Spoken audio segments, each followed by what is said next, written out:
Hello दोस्तों, मेरा नाम है नरेंद्र। आप देख रहे हैं चैनल पहाड़ी सुर ब्लॉगर। तो फिर से आपका एक वीडियो में स्वागत है। इस वीडियो में आपका देवप्रयाग से लेकर श्रीनगर तक की ऑल वेदर का जितना काम है, ट्रैफिक है, रूट्स हैं, सारे के सारे बताने वाला हूँ। तो लास्ट तक देखिएगा। और साथ में एक बड़ी ही हृदय विदारक घटना भी है, उसको भी आपके साथ शेयर करूँगा। तो चलते हैं भरपूर 3 धारा से आगे। और यहाँ का ये बैंड मैंने इसलिए दिखाया क्योंकि इस बैंड पर ट्रक बहुत पलटते रहते हैं और कल ही पलटा हुआ था एक सीमेंट का ट्रक। और अब हम एक ऐसे पे पहुंच चुके हैं जहां पर बहुत सेंसिटिव जोन है फॉर द एक्सीडेंटल पर्पस। यहाँ पे आपको जैसे कि पता होगा, ये जगह है शिव मूर्ति के आसपास और बागेश्वर बोलते हैं इसको।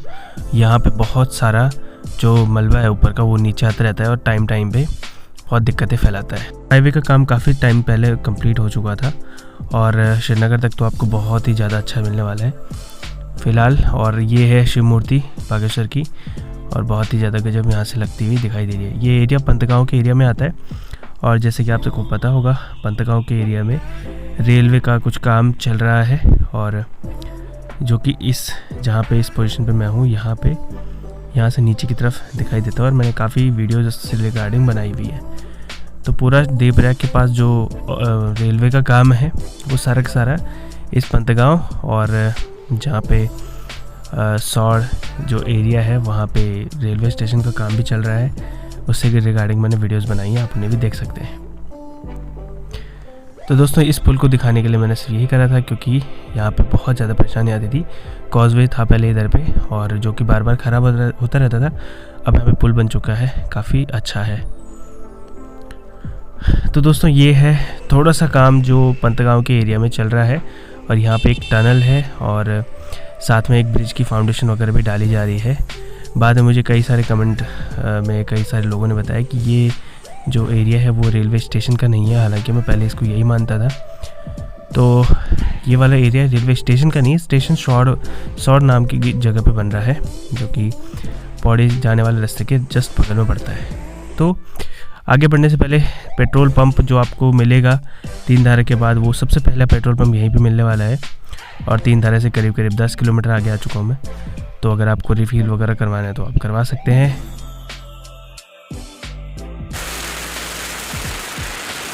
उसके बाद सीधे आगे बढ़ के आपको पहले वाली चीज़ जो मिलने वाला है, उसके बाद सेकंड पेट्रोल पंप है जो कि फर्स्ट पेट्रोल पंप से जस्ट 2 किलोमीटर बाद है।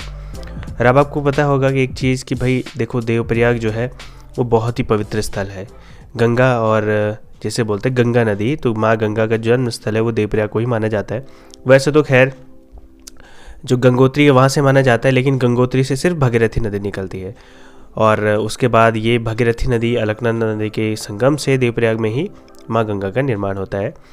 और इसलिए उत्तराखंड में आपको पता है जैसे कि 5 प्रयाग हैं, 5 प्रयागों में से सबसे ज़्यादा महत्वता, धार्मिक और सुंदरता का जो महत्वता है वो सारी की सारी देवप्रयाग की है, क्योंकि इसे मुख्य प्रयाग माना जाता है। तो यहाँ पर एक बहुत ही ख़ास मंदिर भी है, रघुनाथ जी का मंदिर। तो माना जाता है कि जब राम जी रावण का वध करके आए थे तो उनको ब्रह्म हत्या का पाप लगा था, तो इस वजह से वो अपने पापों का प्रायश्चित करने के लिए यहाँ पे उन्होंने तपस्या करी थी। तो दोस्तों, अब हम देवप्रयाग को देखने के लिए जो सबसे ख़ास जगह है वहाँ पे पहुँच चुके हैं। और यहाँ से जो एक रास्ता है वो नीचे जाता है जो कि पौड़ी, सतपुली और सारी जगहों के लिए चले जाते हैं। यहाँ से पौड़ी सिर्फ 40 किलोमीटर दूर है और सतपुली भी 40 किलोमीटर दूर है। तो यहाँ से सारी नीचे जाने वाली गाड़ियाँ वहीं जाती हैं। तो यहाँ पे जो है आपका संगम स्थल को देखने का सबसे बढ़िया व्यू पॉइंट है। तो चलिए आपको वहीं लेके चलते हैं। तो दोस्तों, अब आपको लेके चलते हैं नीचे। और हाईवे को पार करना थोड़ा सा आजकल रिस्की रहता है क्योंकि स्पीड बढ़ चुकी है। जब से ऑल वेदर का काम ख़त्म हुआ है तो वाहनों की जो रफ्तार है ना वो काफ़ी बढ़ गई है हाईवे पे, जिसके कारण जो ट्रैवलिंग टाइम है वो सारा कम हो गया है। तो देखो दोस्तों, ये है विहंगम दृश्य देवप्रयाग का, जहाँ पे संगम हो रहा है 2 नदियों का, जिनको कि हम सास बहू के नाम से भी जानते हैं।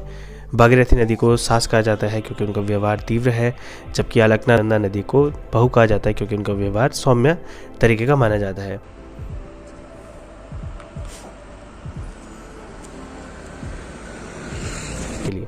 तो इसी हाईवे पे जो सबसे ख़ास जगह है वो है भाई साहब ये हेयरपिन बैंड। इसको बनने में जो है काफ़ी टाइम लगा, काफ़ी टाइम मतलब 1-1.5 साल से ऊपर लगा है। मैंने इसका अर्थ से लेके फर्श तक जितना भी अपडेट है मैंने सब आपको दिखाया है। आप मेरी प्रीवियस वीडियोस वगैरह चेक कर सकते हैं कितनी ज़्यादा कठिनाई, कितना ज़्यादा प्रयास यहाँ पर जो कंस्ट्रक्शन टीम है उनको करना पड़ा, लेबर्स को करना पड़ा।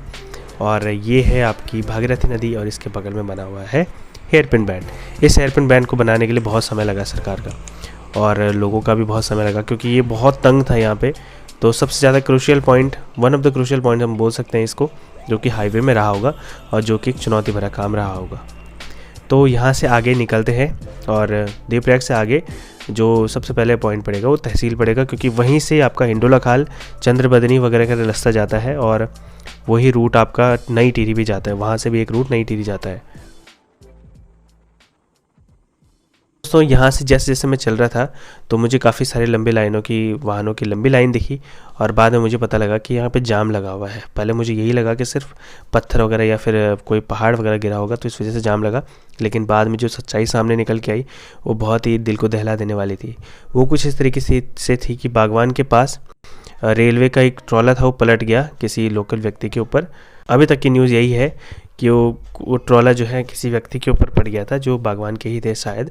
तो इस वजह से बागवान के लोगों ने वहाँ पे काफ़ी ज़्यादा जो भी उनके प्रशासन से मांगे रही होंगी, जितना भी उन्होंने रोष आक्रोश सारा व्यक्त किया और सुबह 11 बजे से करीब 3 बजे तक का जाम खोला गया था।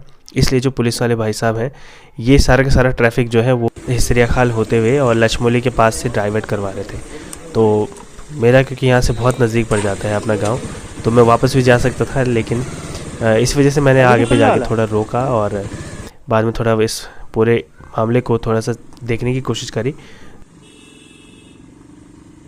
तो दोस्तों यहाँ से आप साइन बोर्ड पढ़ सकते हैं, इसमें श्रीनगर, रुद्रप्रयाग और गैरसैंण और बद्रीनाथ सबका इंडिकेशन है, जो कि काफ़ी शानदार लगता है और देखने में तो काफ़ी अच्छा है यार। और श्रीनगर यहाँ से करीब 30 किलोमीटर दूर है। तो दोस्तों अभी मैं हूँ देवप्रयाग में और यहाँ पे लगा हुआ है जाम।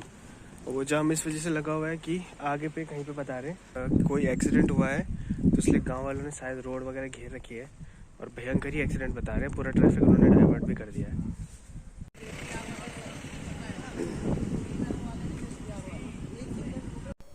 तो दोस्तों मैं यहाँ पे करीब 1:30 बजे से आया हूँ और अब जाके 3 बजे ये एक जाम खुला और अब शायद वहाँ पे सारे डीएम वगैरह, एसडीएम वगैरह जितने सारे बड़े अधिकारी होते हैं सब वहाँ पे गए, लोगों को समझाया बुझाया और उसके बाद उन्होंने जाम खोलने के लिए उनको राज़ी किया।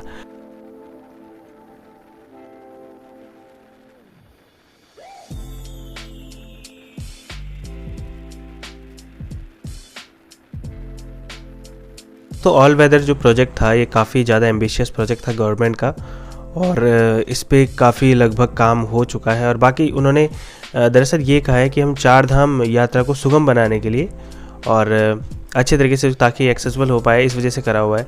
तो अभी इस वाले इलाके में तो काफ़ी अच्छा हो चुका है, बाकी और भी जगह हैं जहाँ पे काम ख़त्म होना जल्दी प्रस्तावित है, तो वो भी जल्दी हो, हमारी यही आशा है, उम्मीद है। तो ये वाला जो पर्टिकुलर एरिया है ये भी काफ़ी सेंसिटिव है, क्योंकि यहाँ पे पत्थर वगैरह आते रहते हैं, ऊपर पहाड़ सड़कते रहते हैं ऊपर से। और ये है मूल्य गाँव के आसपास, देवप्रयाग से करीब 8 किलोमीटर आगे पड़ता है।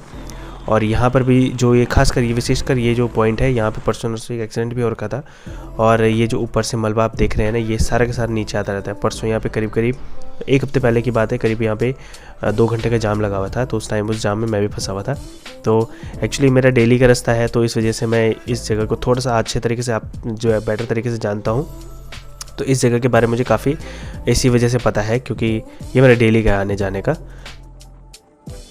आपको जैसे पता होगा मूल्य गांव के पास बाबा रामदेव का पतंजलि का भी एक सेवाश्रम है, जो कि काफ़ी पहले बनाया गया था और वहाँ वो अलग ही चमकता है। मतलब उसका जो सौंदर्यीकरण है वो काफ़ी अलग है, काफ़ी अच्छा दिखता है। अगर आपने कभी नोटिस करा हो ऊपर आते हुए या नीचे जाते हुए, तो वो काफ़ी अलग दिखेगा आपको।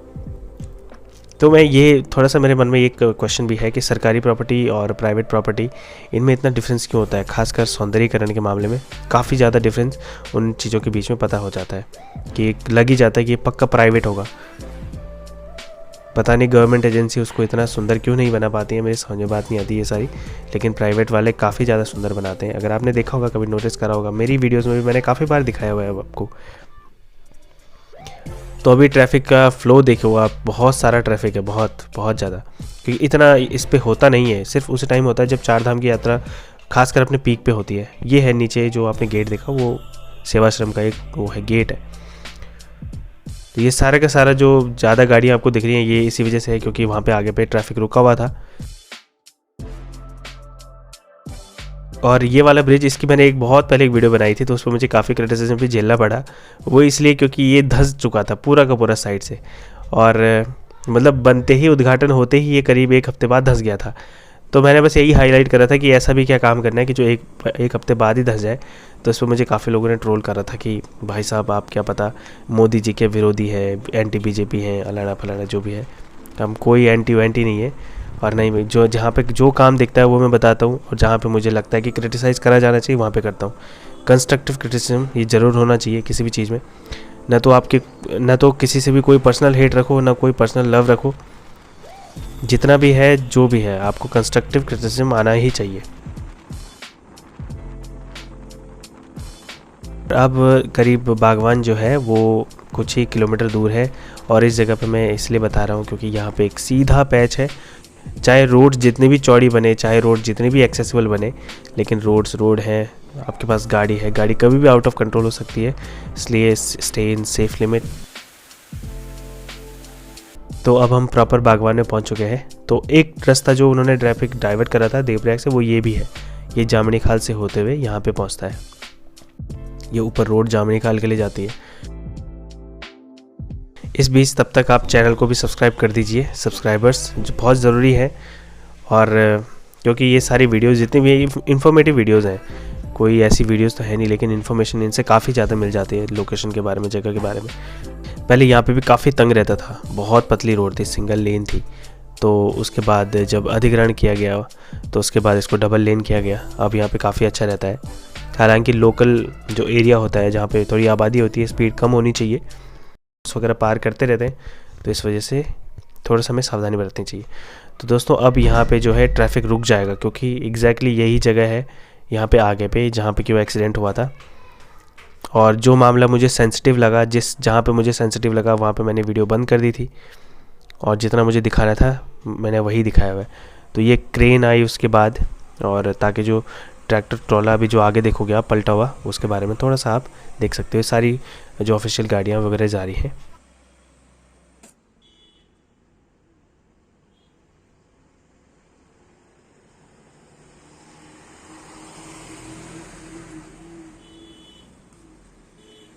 तो दोस्तों कभी कभी ऐसी हृदय विदारक घटनाएं जो हैं वो रोड्स वगैरह में सुनने के लिए मिल जाती है। काफ़ी ज़्यादा डिस्टर्बिंग होता है, काफ़ी ज़्यादा मूड ख़राब हो जाता है इन सारी चीज़ों से, क्योंकि अब हम लोग हैं, हम तो देख रहे हैं, इधर से वीडियो बना रहे हैं, लोगों को बता रहे हैं, लेकिन जिसका घर से कोई सदस्य जाता है उसको ही पता होता है कि कितना ज़्यादा दुख भरा वो सब उनके लिए मंजर होता है। भारी मात्रा में पुलिस बल को तैनात किया गया था। अगर आपको दिख रहा होगा सामने ट्रॉला आपको पलटा हुआ दिख रहा है, और कहा जा रहा है कि ये आपका जो रेलवे का है, जो रेलवे डिपार्टमेंट का है उनका ही है, और वो कुछ पुल वगैरह के कंस्ट्रक्शन का प्रीकास्ट सामान लेके जा रहा था। ये देखो, ये इतना बड़ा ट्रॉला है, और पुलिस वालों ने भी काफ़ी ज़्यादा यहाँ पे धैर्य और साहस का परिचय दिया और ट्रैफिक को खाली करवाया, लोगों को आश्वासन दिया।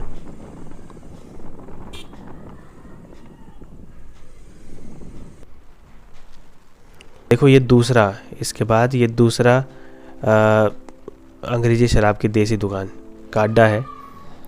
कहा जाता था उत्तराखंड में 3-3 किलोमीटर में मंदिर मिलता है, अब तो कुछ और ही मंदिर मिल रहे हैं हर 3-3, 4-4 किलोमीटर पर। काफ़ी खेदजनक बात है। तो इसके बाद बागवान के बाद जो इम्पोर्टेंट लोकेशन है वो है लछमोली। लछमोली मैंने आपको बताया कि वो ट्रैफिक जो वहाँ से डाइवर्ट कराया गया था वो सीधे लछमोली में खुलता है हिसरिया खाल होते हुए, जो कि काफ़ी दूर पड़ जाता।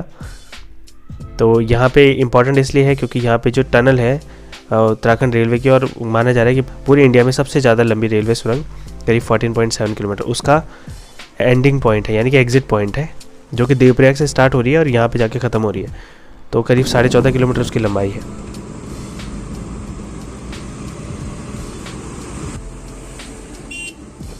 सो दोस्तों ये है ओवरटेक करने का सही सबसे सेफ़ रास्ता। पहले हॉर्न मारो, उसके बाद खुद ही आपको इंडिकेटर दे देंगे कि आप जा सकते हैं कि नहीं जा सकते। तो ये है आपका हिसरिया खाल लछमोली, हिसरिया खाल जाने के लिए, और जगह का नाम है लछमोली।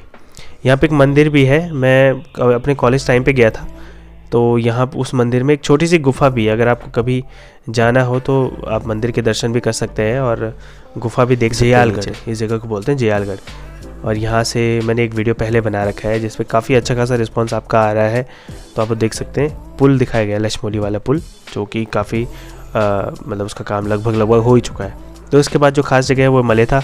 मलेथा में आपको बताने की ज़रूरत नहीं है, मलेथा में एक रेलवे स्टेशन बन रहा है और ऋषिकेश से कर्णप्रयाग रेलवे लाइन का स्टेशन जो है वो बन रहा है। तो इस टाइम पे जो मौसम है वो थोड़ा ख़राब होना शुरू हो गया था, बारिश थोड़ी थोड़ी फील हो रही थी, कहीं पे बारिश कहीं पे धूप, इस तरीके का सीन हो रहा था। तो ये सारा जो नीचे आप बैरिकेडिंग देख रहे हैं ग्रीन ग्रीन कलर की, ये सारी रेलवे वाला तो ये है। तो अब हम ऐसे पॉइंट पे पहुंच चुके हैं जहाँ से एक और रास्ता निकल के आता है, और इन जगहों पे मैं खासकर बताता हूँ क्योंकि लोग इधर उधर जाते हैं तो तब पूछते हैं। तो यहाँ से टिहरी, चंबा, नरेंद्र नगर होते हुए आप ऋषिकेश आराम से जा सकते हैं। ये बहुत ही अच्छा शानदार रास्ता है जो कि सबसे पहले आपको चंबा छोड़ेगा और चंबा से होते हुए आप नरेंद्र नगर होते हुए श्री ऋषिकेश, देहरादून कहीं भी जा सकते हैं।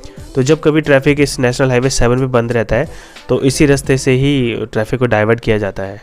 हम कीर्तिनगर से पहले एक बहुत ही प्यारा स्ट्रेच है, करीब करीब 200 SDRF की एक वैन जा रही थी आगे पे, 800 मीटर का है। तो इस जगह पे रोड बहुत सीधी है, यहाँ पे अच्छी खासी स्पीड वगैरह से चलते हैं लोग। श्रीनगर में आते हुए मौसम थोड़ा सा खुल चुका है। आपको एक जानकारी देता हूँ कि श्रीनगर में उत्तराखंड में सबसे कम बारिश होती है। श्रीनगर में बारिश होती ही नहीं है, बहुत कम, एक टाइम पे होगी, वो भी बहुत तेज़ी से होगी, लेकिन कुछ ही सेकंड्स के लिए, मतलब कुछ ही मिनट्स के लिए होगा। बाकी लंबी बारिश कभी हुई नहीं, इधर होती ही नहीं है क्योंकि बहुत पता नहीं क्या क्लाइमेटिक सिचुएशन है इस जगह का। तो दोस्तों अब हम आ चुके हैं कीर्तिनगर में, और कीर्तिनगर में आपका स्वागत करने के लिए सबसे पहले है पुलिस चौकी। तो इसलिए अपने कागज़ पत्र वगैरह सब टाइट रखो क्योंकि आपको पता ही है कितना ज़्यादा चालान का इशू वगैरह वगैरह सब चीज़ आते रहता है। और आपको पता है कि मार्च फाइनल चल रहा है, होने वाला है स्टार्ट मार्च फाइनल, तो इस वजह से जो चेकिंग का अभियान है वो तेज़ हो जाता है क्योंकि गवर्नमेंट को अपना रिकॉर्ड वगैरह भी ठीक रखना होता है। ये जाता है रास्ता मेन मार्केट को और ये पहुँच के आ जाता है श्रीनगर की तरफ। क्रॉस करते हुए आप श्रीनगर गढ़वाल में एंटर कर जाते हैं, और मतलब बेसिकली आप पौड़ी गढ़वाल में एंटर करते हैं। आपका श्रीनगर गढ़वाल एक नगर निगम बन चुका है, उत्तराखंड का नवा नगर निगम। तो इसमें काफ़ी ज़्यादा एरिया को शामिल किया गया है। तो इसमें उफलडा, उधर से श्रीकोट, स्वीत, ये सारा का सारा नगर निगम में इनको शामिल किया गया है। तो ये उफलडा का एरिया है। और अब यहाँ पे अलकनंदा का एक सबसे सुंदर व्यू, बहुत ही सुंदर व्यू यहाँ पे देखने के लिए आपको मिल सकता है क्योंकि बहुत चौड़ा लगता है इधर पे। दोस्तों श्रीनगर को शैक्षिक हब माना जाता है, इसलिए यहाँ पे NIT, ITI, सेंट्रल कॉलेज है, पॉलीटेक्निक है, मेडिकल कॉलेज है, हर कोई कॉलेज आपको यहाँ पे मिल ही जाएगा। तो सबसे पहले आपको इधर पे मिलेगा NIT, ये NIT का ही कंप्लीट एरिया है। बाद पड़ता है पॉलीटेक्निक श्रीनगर गढ़वाल, तो पॉलीटेक्निक के बाद पड़ता है SSB का जो इंस्टीट्यूशन है वो भी यहीं पे मौजूद है। तो इस तरीके से हम श्रीनगर मार्केट में पहुंच चुके हैं नगर में। और सबसे पहले पड़ेगा आपको पौड़ी चुंगी इसलिए क्योंकि यहाँ से पौड़ी जाने के लिए रास्ता पड़ता है, जो भी एक नेशनल हाईवे है। और यहाँ पे आपको सारी इंडिकेशन वगैरह मिल जाएगी कौन सा कितना किलोमीटर दूर है। श्रीनगर से पौड़ी मात्र 28-30 किलोमीटर दूर है। काफ़ी सारे लोग श्रीनगर में बहुत कंफ्यूज होते हैं, उनको लगता है कि ये श्रीनगर जम्मू एंड कश्मीर वाला है, लेकिन ये श्रीनगर गढ़वाल है। और इसलिए खास है क्योंकि इसका बहुत ही ज़्यादा उम्दा ऐसी ऐतिहासिक महत्व है। और माना जाता है कि श्रीनगर का जो एरिया है वो बिल्कुल सेंटर ऑफ पूरा उत्तराखंड उसमें आता है, तो इसलिए काफ़ी ज़्यादा मान्यता इसको दी जाती। तो हम लोग पहुंच चुके हैं श्रीनगर गढ़वाल, और इसके बारे में जितनी सारी डिटेल्स वगैरह थी, रास्ता था, हाईवे की अपडेट सारी मैंने इस वीडियो में दे दी है। आपको वीडियो पसंद आए तो लाइक करना और चैनल को सब्सक्राइब करना, और अगर ज़्यादा ही पसंद आए तो शेयर भी कर देना। और बाकी आगे आने वाली वीडियोज़ के लिए ऐसे ही चैनल को सब्सक्राइब जरूर करें। सो तब तक के लिए टेक केयर, गुड बाय, नमस्ते। मिलते हैं किसी दूसरी वाली वीडियो में।